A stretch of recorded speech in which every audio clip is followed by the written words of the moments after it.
बच्चों, आपके सामने कुछ आउटलाइन बता रहा हूँ जो आप इसको देखें। इसके बाद आपको 100 शब्द प्रति मिनट गति का डिक्टेशन दूँगा।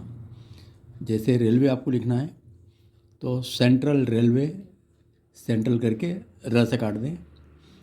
वैसे ही वेस्टर्न रेलवे, वेस्टर्न करके र से काट दें। दक्षिण रेलवे, दक्षिण करने के बाद र से काटें। उत्तर पूर्व रेलवे, उत्तर पूर्व लिख के र से काटें। नॉर्थर्न, नॉर्थर्न में न करके न कांकड़ा लगाएं। रेलवे, भारतीय रेलवे। विभाग अगर आता है श्रम और रोजगार विभाग, श्रम और रोजगार लिख के व से काटें। समाज कल्याण विभाग, समाज कल्याण लिख के व से काटें। स्वायत्त शासन, स्वायत्त का बड़ा गोला लगा के त लिख के सन हुक को बड़ा करें, उसमें व से काटें। शिक्षा और संस्कृति विभाग, शिक्षा का स क स करके और संस्कृति के लिए स न स, इससे विभाग। वैसे ही सोसाइटी करना है, red cross society, red cross करके स से काटें सोसाइटी। कोऑपरेटिव सोसाइटी, क को डबल करके ट निकल जाएगा और वह लगा दें। कोऑपरेटिव सोसाइटी स से काट दें। Welfare society. Blind society, blind में ब ल न छोटा करना है इसको, हाफ। Blind society. इरादा, खतरनाक इरादा, खतरनाक को डबल करें और द से काट दें। सरकार के इरादे, सरकार करके द से काटें। आपके इरादे, आपका लिख के द से काटें। उसी तरह से दंगे अगर आता है सांप्रदायिक दंगे, समभा को डबल करके द से काटें। राष्ट्रव्यापी दंगे, हिंदू मुस्लिम दंगे, समाज विरोधी दंगे, खूनी दंगे, हिंसात्मक दंगे, द से काट के आप दंगे भी पढ़ सकते हैं। वैसे ही नामा अगर आता है न से काट के मुख्तारनामा, मुख्तार को डबल करें, न से काटें। इकरारनामा, वसीयतनामा, हल्फनामा, वकालतनामा, न का प्रयोग करके आप नामा बना सकते हैं। पदक अगर आता है जैसे सर्वोच्च करके प से काटें। स्वर्ण पदक, स्वर्ण लिखने के बाद प से काटें। कांस्य पदक। वैसे ही पद्धति अगर आता है 10-2 पद्धति, प से काटें। संसदीय कार्य पद्धति, परीक्षा पद्धति, शिक्षा पद्धति, लोकतांत्रिक पद्धति, शासन पद्धति। सेकेंडरी हायर परीक्षा अगर आता है तो प से काटें, हायर सेकेंडरी परीक्षा। इसके बाद आपकी विश्वविद्यालयीन परीक्षा और प्रवेश परीक्षा, स्नातकोत्तर परीक्षा, बोर्ड परीक्षा। तो बच्चों, ये मैंने आपको काट अक्षर पर आधारित आउटलाइन बताई, इसकी थोड़ी प्रैक्टिस करें, इसके बाद आप आराम से लिख पाएंगे। अब मैं 100 शब्द प्रति मिनट गति से डिक्टेशन दे रहा हूँ। Yes, start. माननीय उपाध्यक्ष जी, जैसा अभी मेरे पूर्व वक्ता ने कहा, अच्छा होता कि यह बजट असम विधानसभा में ही प्रस्तुत होता और वहाँ पर इसके संबंध में कार्रवाई होती, लेकिन हमसे वह हाल छिपा नहीं है कि एक लंबे अरसे से वहाँ पर चल रहा है। पिछले 8-10 महीनों में प्रधानमंत्री जी ने और गृह मंत्री जी ने इस बात का काफ़ी प्रयत्न किया कि असम में जो आंदोलन चल रहा है वह बातचीत के जरिए से हल किया जा सके।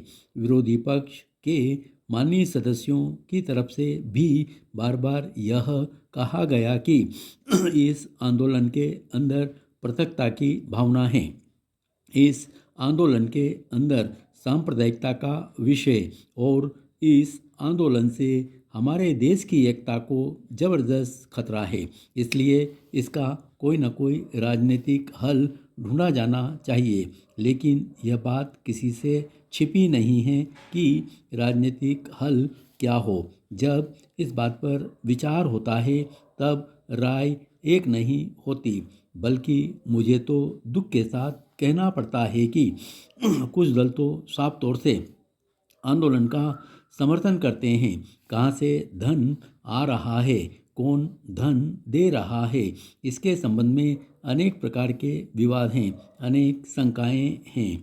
मैं उसके विस्तार में जाना नहीं चाहता, लेकिन एक बात निश्चित है कि आज असम में जो आंदोलन चल रहा है उसका बातचीत के जरिए से हल निकाला जा सके तो उससे अच्छी बात कोई दूसरी हो नहीं सकती है।